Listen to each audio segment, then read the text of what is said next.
This is the Marriage Room, where we bring truth, love, and healing to every home. I welcome you to today's episode, Why Men Cheat versus Why Women Cheat.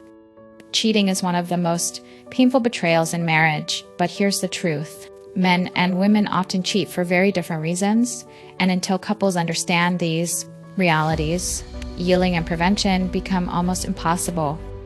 Now let's look at why men cheat. For many men, cheating is not always about falling out of love with their partner.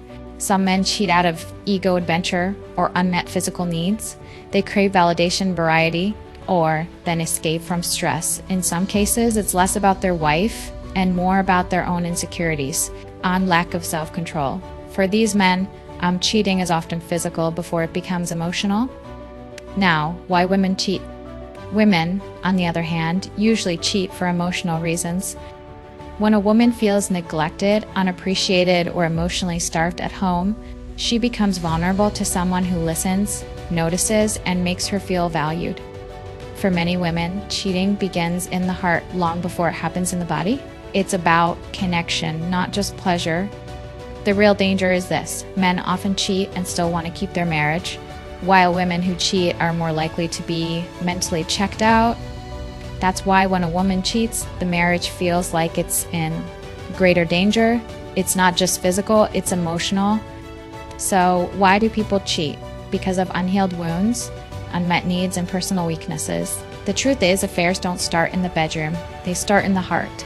If you want to protect your marriage, don't just focus on avoiding cheating, focus on building connection, communication, and intimacy. Now the question is this: what happened after infidelity? How do you heal from it? Infidelity is like an earthquake in marriage. It shatters trust, shakes self-worth, and leaves both partners standing on broken ground. Healing from it is not easy, but it is possible when both partners choose the path of restoration.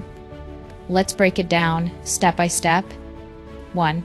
Acknowledging the pain. Healing begins with honesty. Both partners must acknowledge the betrayal and the deep wound it caused.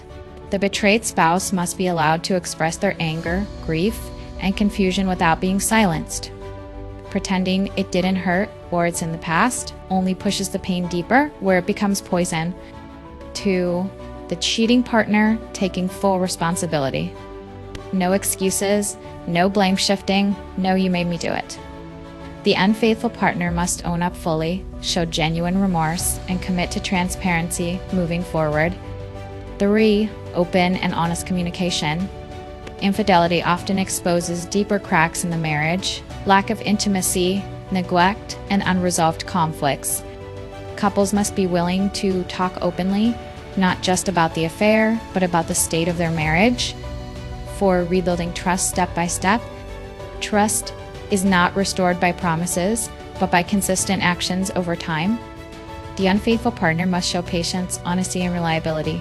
5. Seeking professional help. Infidelity is heavy. Sometimes love is not enough. Couples need guidance. A marriage counselor, therapist, or faith-based mentor can provide tools to navigate forgiveness, accountability, and healing.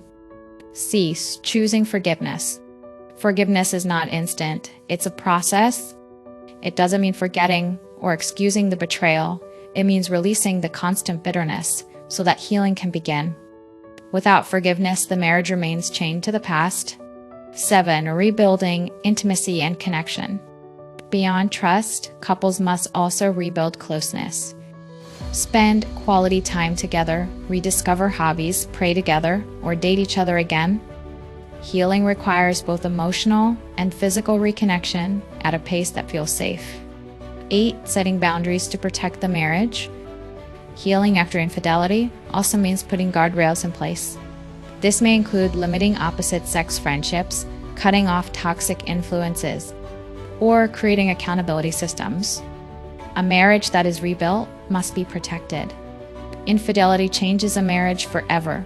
It cannot go back to the way it was, but if both partners are committed, the marriage can become stronger, deeper, and more intentional than before, which means writing a new chapter.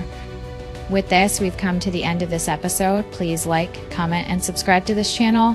Turn on the notification bell for more tips like this. See you soon.